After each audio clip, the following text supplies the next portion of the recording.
नमस्कार दोस्तों, टेस्ट किताब में आपका स्वागत है और मैं हूं आपके साथ सन्नी यादव। तो आइए आज जीव विज्ञान के अंतर्गत अपने एक नए अध्याय की शुरुआत करते हैं जिसका नाम है पाचन तंत्र अर्थात डाइजेस्टिव सिस्टम।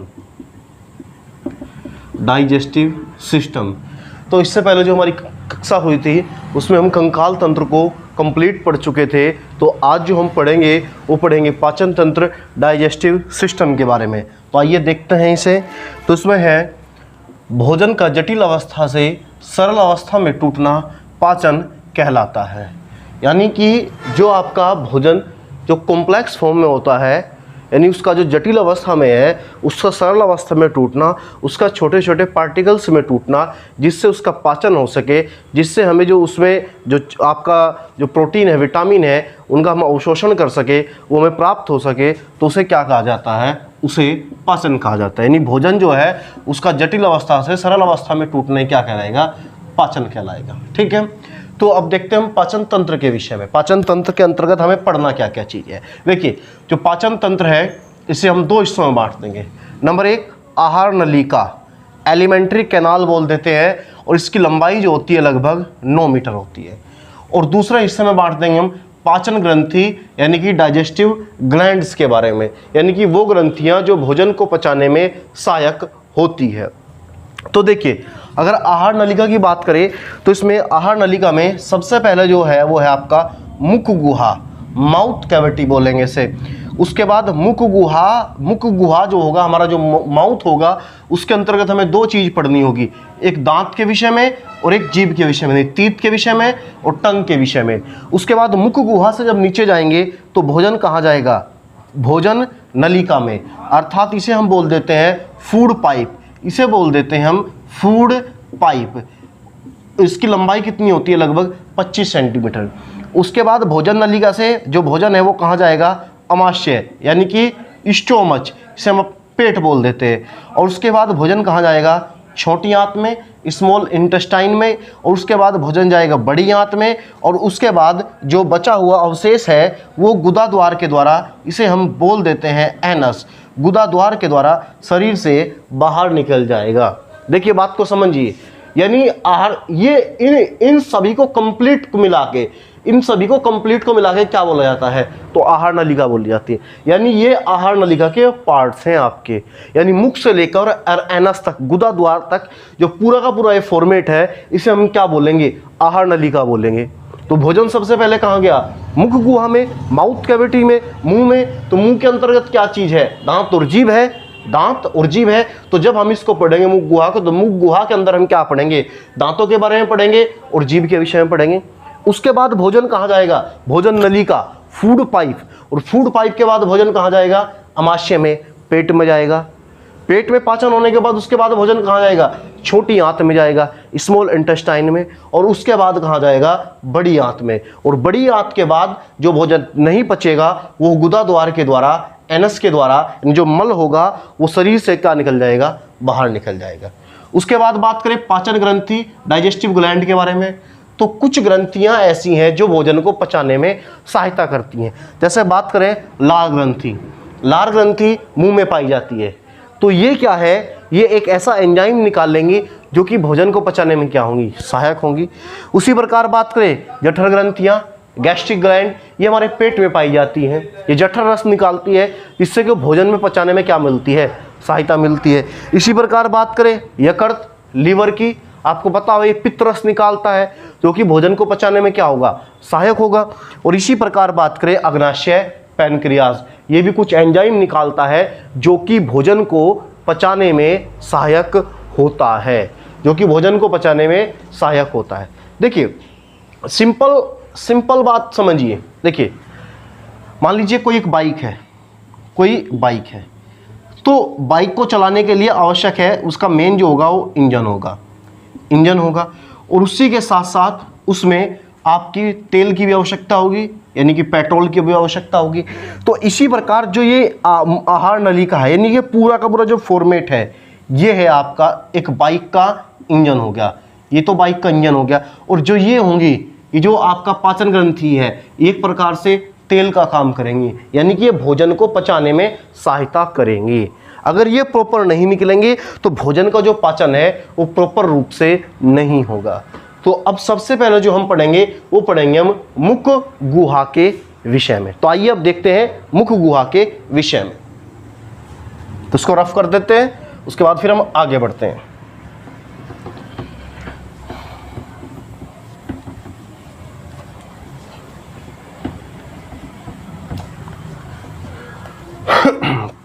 देखिए, मुख गुहा की बात करें तो मुख गुहा यानी कि भोजन के पाचन की शुरुआत कहां से होगी? सबसे पहले मुंह से होगी।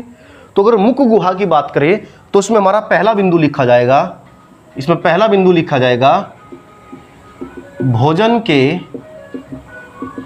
पाचन की शुरुआत मुख गुहा से होती है, मुख गुहा से होती है, मुख गुहा से होती, यानी कि जो भोजन को पचाने की जो शुरुआत होगी वो कहाँ से होगी?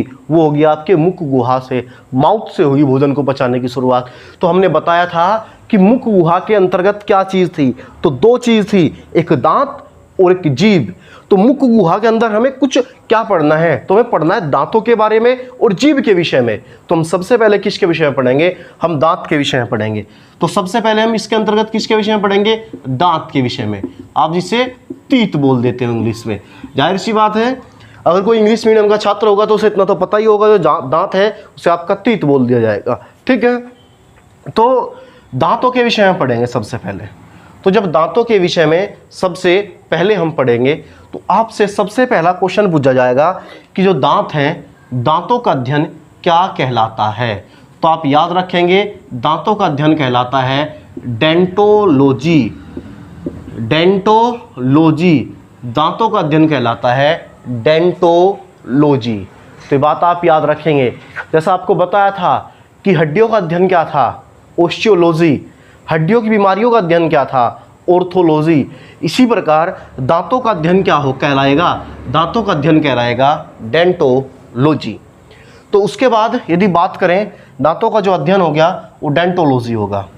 अगर मनुष्य के दांतों के अगर कुछ हम विशेषता की बात करें, यानी कि दांतों की विशेषता, अगर दांतों की विशेषता की बात करें तो मनुष्य के दांत जीवन काल में 2 बार निकलते हैं। पहली विशेषता होगी जीवन काल में 2 बार निकलते हैं, 2 बार निकलते हैं, 2 बार निकलते हैं। यानी जो मनुष्य के दांत हो गए वो जीवन काल में 2 बार निकलेंगे। कब, कैसे कैसे के निकलेंगे? नंबर 1 अस्थाई, नंबर 1 अस्थाई और नंबर 2 स्थाई। अस्थाई दांत होते हैं 20 और स्थाई दांत कितने होंगे आपके?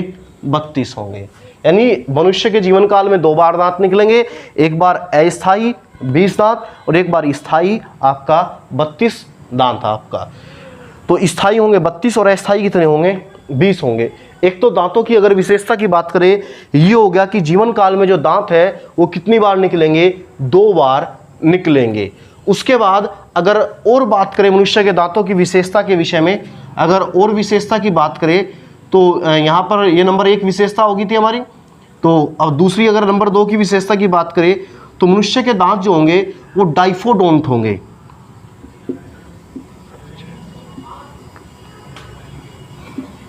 डाइफोडोंट, इसे मैं ऊपर से यहाँ से रफ कर रहा हूँ, इसे डाइफोडोंट। देखिए इसे पूरे का पूरे को पोर्शन को ऊपर को रफ कर रहा हूँ मैं, फिर जो दांतों की विशेषता है वो यहीं पे लिखवा दूंगा मैं, वरना दिखने में जो समस्या होगी आपकी। देखो, तो दांतों की विशेषता की बात थी, दांतों की विशेषता, तो विशेषता की बात करी थी हमने। पहली विशेषता तो क्या होगी थी? जीवन काल में कितनी बार निकलेंगे मनुष्य में दांत? जो निकलेंगे वो कितनी बार निकलेंगे? 2 बार निकलेंगे। एक बार कैसे होंगे? अस्थाई, और दूसरी बार कैसे होंगे? स्थाई, यानी परमानेंट और टेम्परेरी। ये कितने निकलेंगे? 20 और ये कितने निकलेंगे? 32। ये निकलेंगे 20 और ये निकलेंगे 32 दांत। ठीक है, तो आपसे यहीं से क्वेश्चन पूछ लेगा कि मनुष्य में ऐसे कितने दांत होते हैं जो जीवन में 2 बार निकलते हैं जीवन काल में? तो होंगे 20 दांत। तो आपसे पूछेगा ऐसे कितने दांत होते हैं जीवन काल में केवल 1 ही बार निकलते हैं? भाई ये 20 दांत है, कैसे हैं? स्थाई हैं, तो टूटेंगे दोबारा फिर निकलेंगे, लेकिन जो 12 दांत हैं वो जीवन काल में एक ही बार निकलेंगे। ठीक है, तो हम विशेषता की बात कर रहे थे कि जो मनुष्य के दांत हैं उनकी हम विशेषता की बात कर रहे थे। तो हमने पहली विशेषता तो बता दी कि जीवन काल में 2 बार निकलेंगे। उसके बाद अगर विशेषता की बात करें, ये नंबर 1 हो जाएगा। नंबर 2 विशेषता की बात करें तो मनुष्य के दांत जो होंगे वो डाइफोडोंट होंगे, डाइफोडोंट। और डाइफोडोंट का मतलब क्या होगा? डाइफोडोंट का मतलब भी यही होगा जो मैंने आपको ऊपर बताया है। डाइफोडोंट को हिंदी में बोल देंगे द्विबारदंती। केवल समझाने के लिए था आपका, द्विबारदंती। भाई जीवन काल में 2 बार निकले, उसी को इंग्लिश में क्या बोल देते हैं हम? डाइफोडोंट। और डाइफोडोंट को हिंदी में क्या बोलेंगे? द्विबारदंती बोला जाएगा। ठीक है, उसके बाद अगर नंबर 3 विशेषता की बात करें तो मनुष्य के दांत होंगे थीकोडोंट, थीकोडोंट प्रकार के, थीकोडोंट प्रकार के। और थीकोडोंट को बोलते हैं हम गर्तदंती। थीकोडोंट को हम बोलेंगे गर्तदंती। गर्तदंती का मतलब ये होगा कि जो मनुष्य के जो दांत है वो मसूड़ों में धसे हुए हैं। तो गर्तदंती का क्या मतलब हो गया? मसूड़ों में जो दांत है वो धसे हुए हैं। ठीक है, तो जो मसूड़े हैं उनमें जो दांत है धसे हुए हैं, इस वजह से क्या कहा जाता है? गर्तदंती कहा जाता है। ठीक है, उसके बाद अगर विशेषता की बात करें तो मनुष्य के विशेषता, दांतों की विशेषता, एक विशेषता और होगी, उसे कहा जाएगा हेट्रोडोंट। हेट्रोडोंट, और इसका मतलब होगा विषम दंती। विषम दंती, और विषम दंती का मतलब होगा कि जो मनुष्य के दांत है वो एक प्रकार के नहीं है। आपको पता होगा अलग अलग प्रकार के दांत पाए जाते हैं। मनुष्य में कितने प्रकार के दांत पाए जाते हैं? तो 4 प्रकार के दांत पाए जाते हैं। तो अगर विशेषता की बात करें, जीवन काल में 2 बार निकलेंगे, जब जीवन काल में 2 बार निकलेंगे तो क्या बोल देंगे? डाइफोडोंट बोल देंगे, द्विबारदंती बोल देंगे। उसके बाद बात करें तो थीकोडोंट। थीकोडोंट का मतलब गर्तदंती। गर्तदंती का मतलब होगी जो दांत है वो मसूड़ों में धसे हुए हैं। उसके बाद बात करें हेट्रोडोंट, इसका मतलब क्या होगा? विषमदंती। विषमदंती का मतलब क्या है? जो मनुष्य के दांत हैं वो लगभग 4 प्रकार के पाए जाते हैं, अलग अलग प्रकार के। एक प्रकार के दांत नहीं हमारे, पढ़ा होगा आपने, इंसिजर है, कैनाइन है, प्रीमोलर है, मोलर है। ठीक है, तो विषमदंती है, गर्तदंती है और द्विबारदंती है। हिंदी में याद रखें, द्विबारदंती, गर्तदंती, विषमदंती, डाइफोडोंट, थीकोडोंट और हेट्रोडोंट। ठीक है, अब आगे चलते हैं।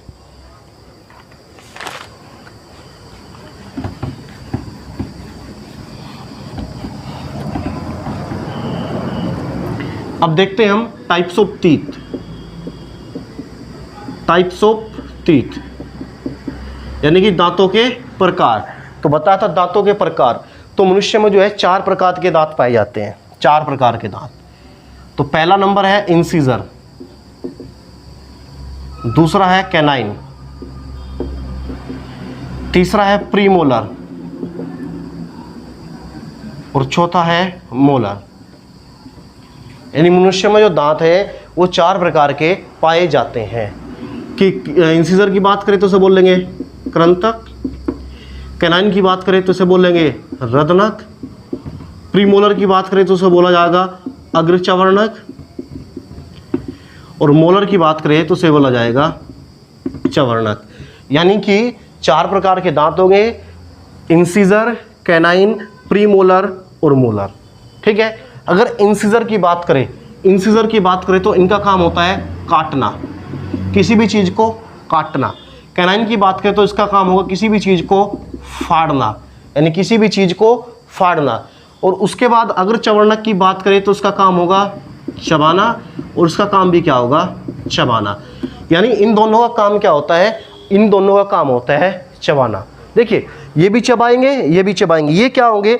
जो भोजन है उसे लार के साथ, मतलब जो लार है उसके साथ बहुत अच्छी तरीके से क्या कर देंगे? उसे मिला देंगे आपका।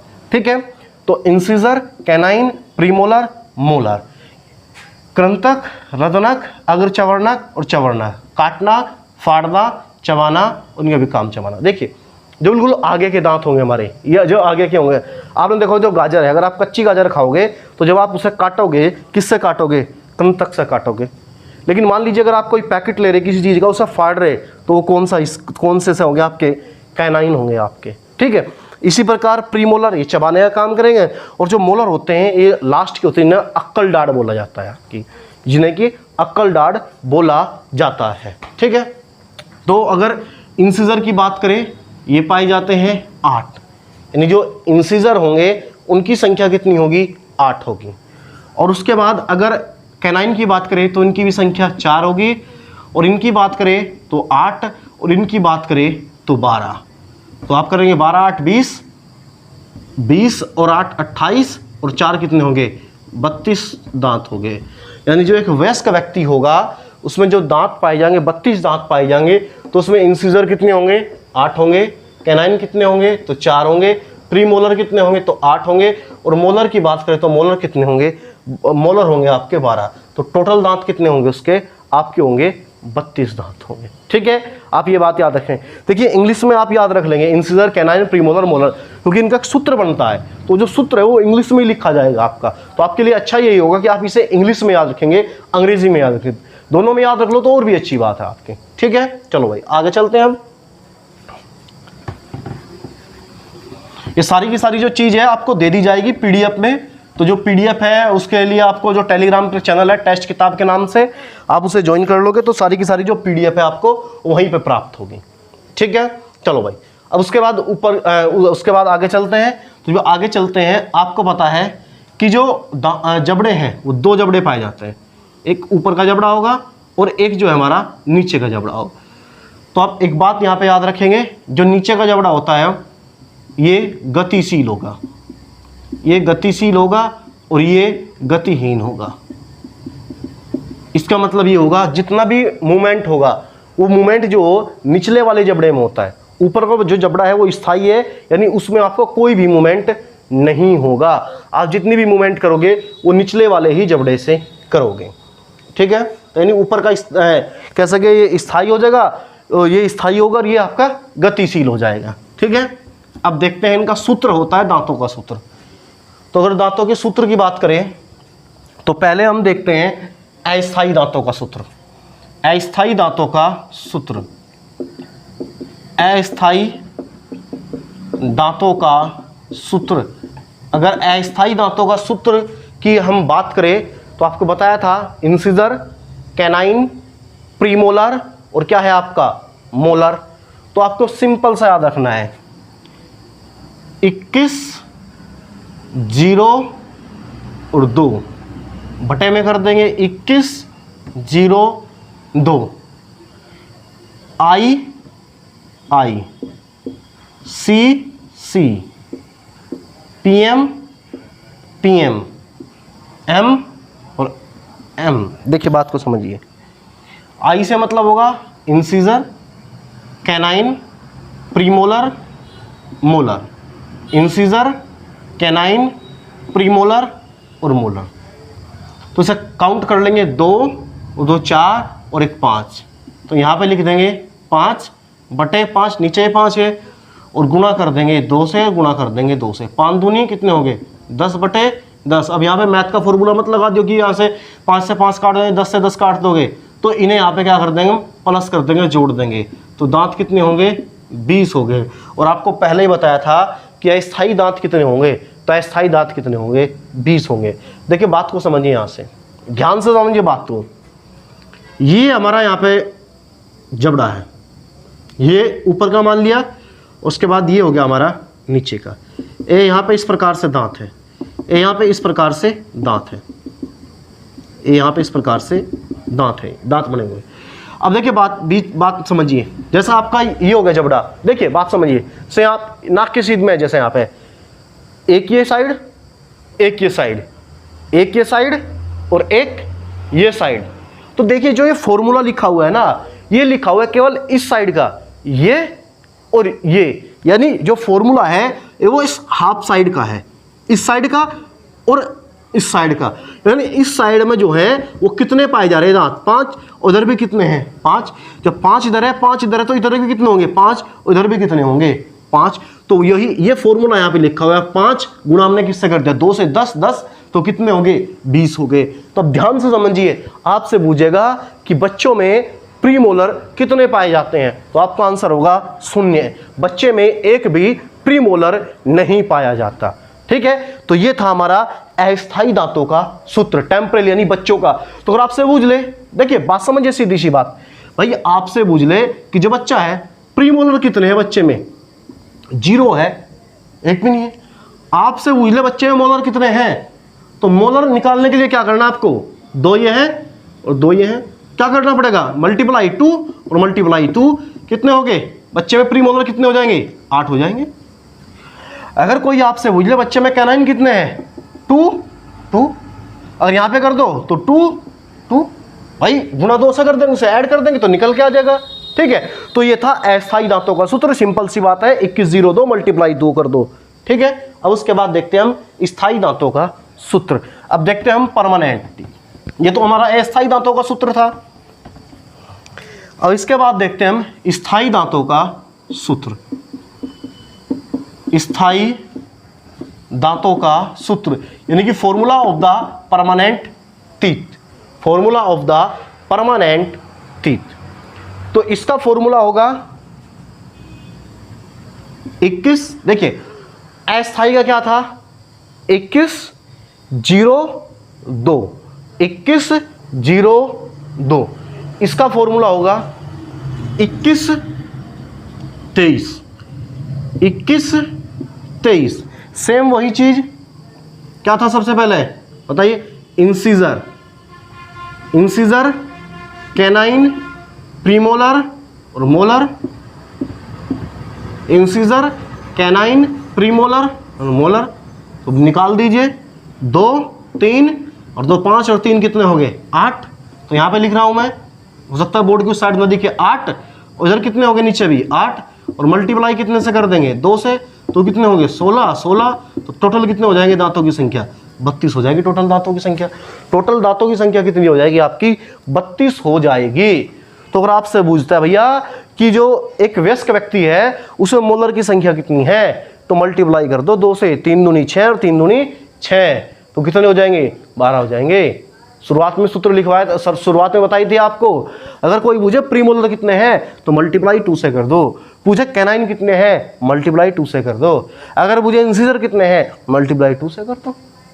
तो ये क्या था, वो था अस्थायी दांतों का 21 0 2, और ये क्या होगा 21 23 स्थायी दांतों का सूत्र है। ठीक है, उसके बाद आगे चलते हैं।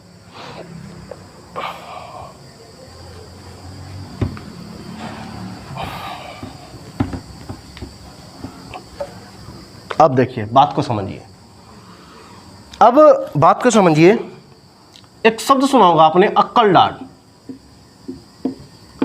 अक्कल दाढ़, इंग्लिश में बोल देंगे विजडम, विजडम टीथ या टूथ, विजडम टीथ या टूथ, अक्कल दाढ़।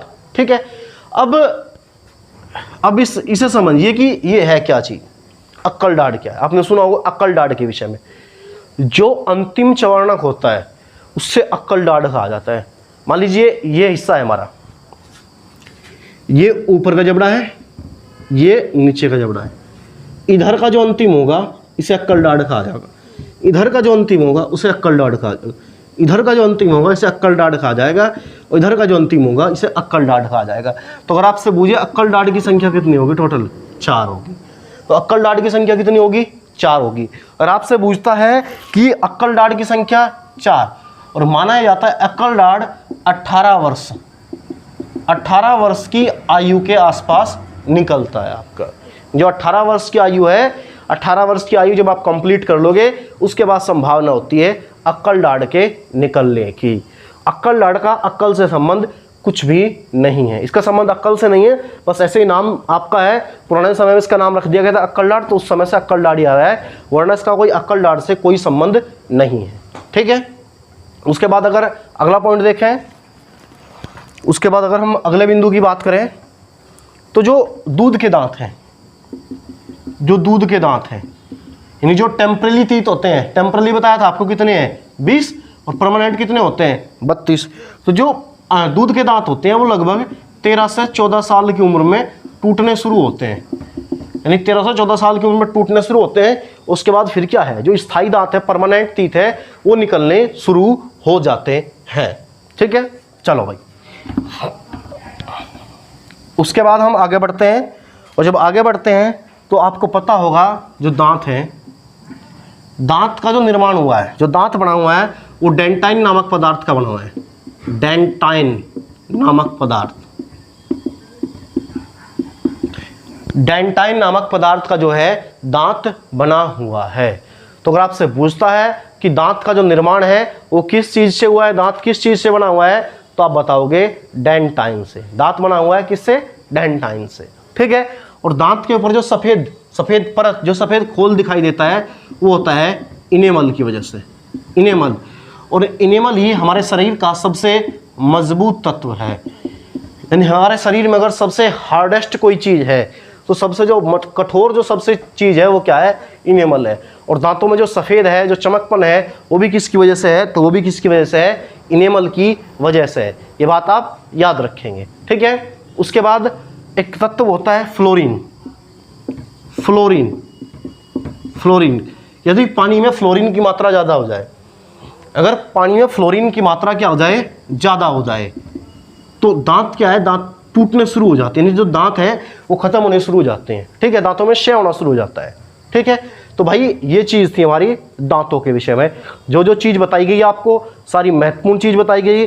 गर्तदंती, विषमदंती, दीवारदंती, dentology, 20, 32, incisor, canine, premolar, formula of temporary teeth, formula of permanent teeth, dentine, enamel, चमक किस वजह से, सफेदपन किस वजह से? दांत में इनेमल की वजह से। दांत किसका बना है? डेंटाइन का। सबसे हमारे शरीर में सबसे कठोर जो मजबूत तत्व है वो क्या है? आपका इनेमल है। जो दांत में अगर पानी या फ्लोरीन की मात्रा ज़्यादा हो जाएगी, दांत क्या है? टूटना शुरू हो जाएंगे हमारे, ठीक है। ये सारी चीज़ें दांतों के विषय में जो जो महत्वपूर्ण चीज़ें थी वो मैंने आपको सारी बता दी। अब चलते हैं हम थोड़ा देखते हैं जीभ के विषय में, ठीक है। अब थोड़ा जीभ के विषय में देख लेते हैं। जीभ के विषय में कोई खास बात नहीं है, ठीक है। अगर जीभ की बात करें, अगर जीभ की बात करें तो ये एक मांसपेशीय अंग है, मांसपेशीय अंग है, और ये एक संवेदी अंग है। संवेदी का मतलब सेंसिटिव ऑर्गन है ये, ठीक है। और मांसपेशीय मतलब ये मस्कुलर ऑर्गन है। आपको देखो, आप जीभ में कोई हड्डी नहीं होती किसी प्रकार की, आप उसे किसी प्रकार से फोल्ड कर लो तो क्या है? ये मांसपेशीय है। ये क्या है? संवेदी अंग है।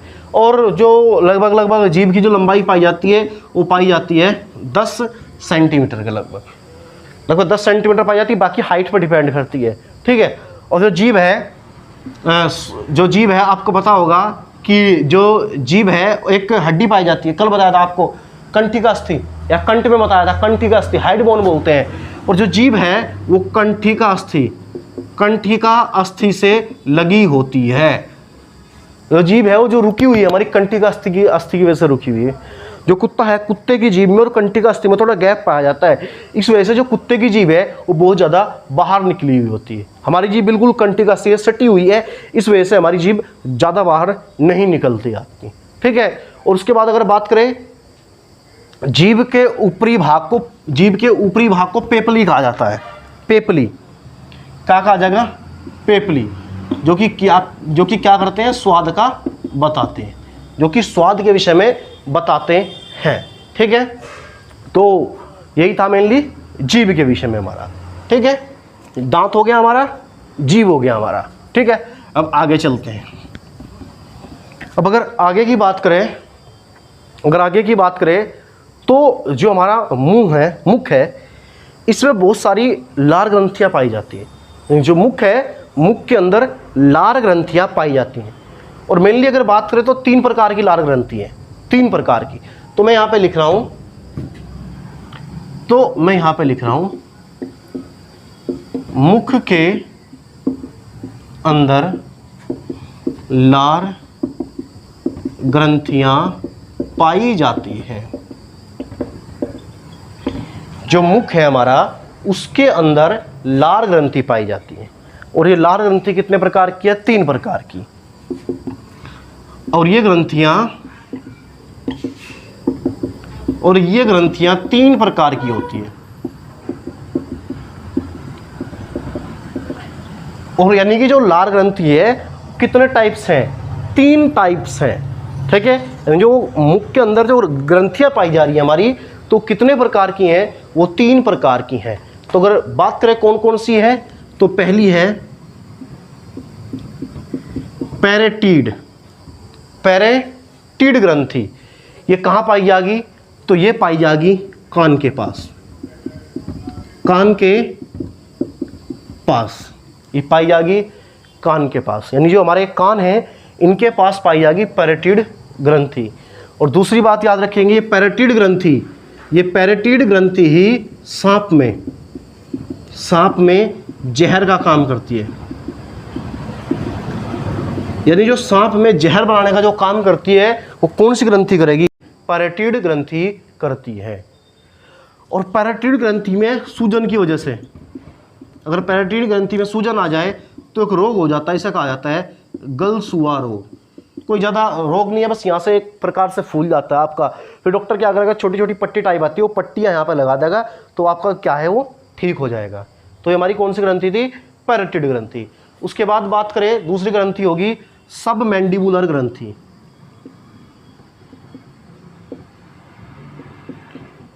सबमैंडिबुलर ग्रंथि, और जो ये सबमैंडिबुलर ग्रंथि है ये पाई जाती है निचले वाले जबड़े के पास, नीचे वाला जबड़ा, ठीक है, नीचे वाले जबड़े के पास। उसके बाद तीसरी ग्रंथि की बात करें, इस ग्रंथि का नाम है सबलिंगुअल ग्रंथि, सबलिंगुअल ग्रंथि। और अगर सबलिंगुअल ग्रंथि की बात करें तो ये पाई जाती है हमारी जीभ के नीचे, जीभ के नीचे। देखिए बात को समझिए, मुख में 3 प्रकार की ग्रंथि पाई जा रही है, लार ग्रंथि, पैरेटीड ग्रंथि, सबमैंडिबुलर ग्रंथि, सबलिंगुअल ग्रंथि। पैरेटीड ग्रंथि कहाँ पाई गई? कान के पास। सबमैंडिबुलर ग्रंथि कहाँ पाई गई? नीचे वाले जबड़े में। सबलिंगुअल ग्रंथि कहाँ पाई गई? जीभ के नीचे। तो याद रखें गलसुआ रोग किसकी वजह से होगा? या पैरेटीड ग्रंथि क्या आ जाएगी हमारी? सूजन आ जाएगी। सांप में जो जहर का काम करेगी वो कौन सी ग्रंथि करेगी? तो ग्रंथि करती है पैरेटीड ग्रंथि, ठीक है। चलो भाई अब आगे देखते हैं कि जो जीभ है उसमें, जो मुख है उसमें कुछ ये जो ग्रंथियां हैं ये कुछ एंजाइम निकालेगी जो कि भोजन को पचाने में क्या करेंगे? हमारी सहायता करती हैं, ठीक है। तो उस चीज़ को अब देखते हैं कौन कौन सी हैं वो आपकी, उसके बाद फिर हम आगे बढ़ते हैं।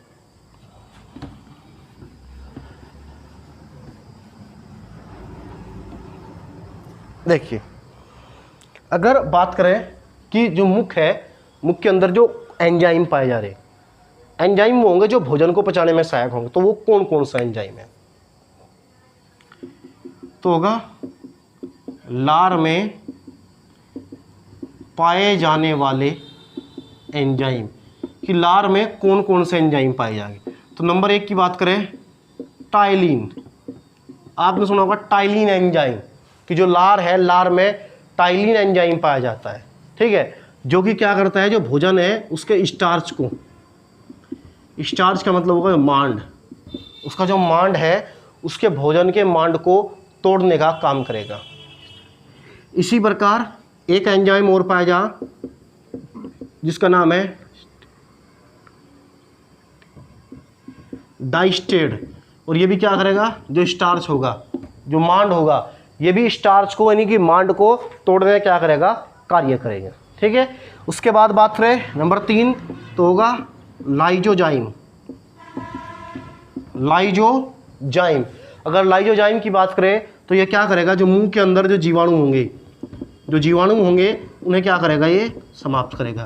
भाई मुंह के अंदर बहुत सारे जीवाणु हो जाए हमारे, तो ये क्या करेगा? मुंह के अंदर जो जीवाणु होंगे उन जीवाणुओं को समाप्त करने का ये क्या करेगा? कार्य करेगा, ठीक है। उसके बाद बात करें एक जो एंजाइम है वो और पाया जाएगा, और वो उस एंजाइम का नाम है म्यूलिन, म्यूलिन एंजाइम।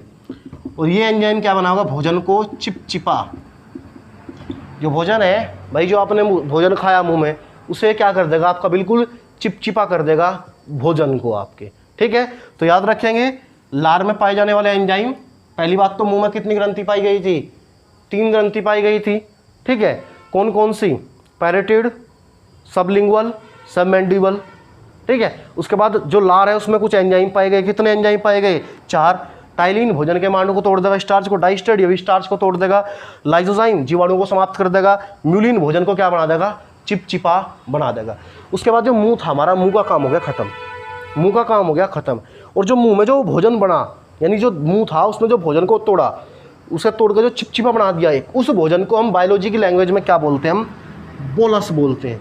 क्या बोल लेंगे, बोलस बोल लेंगे उस भोजन को। यानी मुंह में जो मतलब एक प्रकार से कहा जाएगा अर्धपचित जो भोजन है, जो अर्धपचित भोजन है उसे हम क्या बोलेंगे, तो उस भोजन को हम बोल लेंगे बोलस। अगर आपसे पूछे कि भाई मुख के अंदर जो अपचित भोजन है उसे क्या कहा जाएगा, तो उसे बोला जाएगा आपका बोलस कहा जाएगा। ठीक है, मुंह का काम हमारा समाप्त हो गया, मुंह का वो काम समाप्त हो गया, पढ़ाया था आपको। मुंह के बाद भोजन कहाँ जाएगा, भोजन नलिका में, फूड पाइप में। तो आइए देखते हैं हम फूड पाइप के बारे में। अब देख लेते थोड़ा सा फूड पाइप के विषय में।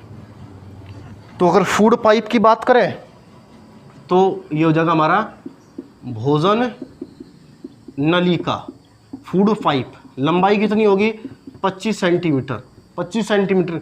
दूसरी चीज, इसमें भोजन का पाचन नहीं होता, इसमें भोजन का पाचन नहीं होता है, इसमें भोजन का पाचन नहीं होता है, इसमें भोजन का पाचन नहीं होगा। इसमें क्या होगा, कर्माकुंचन के द्वारा, कर्माकुंचन के द्वारा, कर्माकुंचन के द्वारा भोजन आमाशय तक पहुंचता है, आमाशय तक पहुंचता। देखिए बात को समझिए, हमने पढ़ा सबसे पहले मुख हुआ, जीभ पढ़ी, दांत पढ़ा, दांत के बारे में सारी बात करी, जीभ के बारे में बात करी, उसके बाद मुंह में बात करी, लार ग्रंथि पाई जाएगी, फिर बता दिया लार में कौन कौन से एंजाइम पाए जाएंगे, भोजन को तोड़ दिया, उसको बोलस बना दिया, वो कहाँ पर आ गया, भोजन नलिका में, फूड पर। अब मुंह के अंदर तो पाचन हुआ उसका, सो तोड़ा गया भोजन को, लेकिन इसमें किसी प्रकार का पाचन नहीं होने का। एक नली है 25 सेंटीमीटर लंबी, ये क्या अगर कर्माकुंचन, मतलब ऐसे प्रेशर होगा फिर भोजन आगे बढ़ेगा, प्रेशर भोजन आगे बढ़ेगा, और ये इस प्रकार से भोजन को कहाँ पहुँचा देगी, हमारे आमाशय तक पहुँचा देगी। यानी इसमें किसी प्रकार का भोजन का जो पाचन है वो नहीं होगा। ठीक है, तो ये थी हमारी भोजन नलिका, भोजन नलिका। ठीक है, तो पाचन तंत्र में आज केवल हम इतना ही पढ़ेंगे। शेष जो हमारा बचा हुआ है अमाशय, छोटी आंत, बड़ी आंत और जो एनस है वो हम अगली क्लास में पढ़ेंगे। तो आज के लिए इतना ही, धन्यवाद।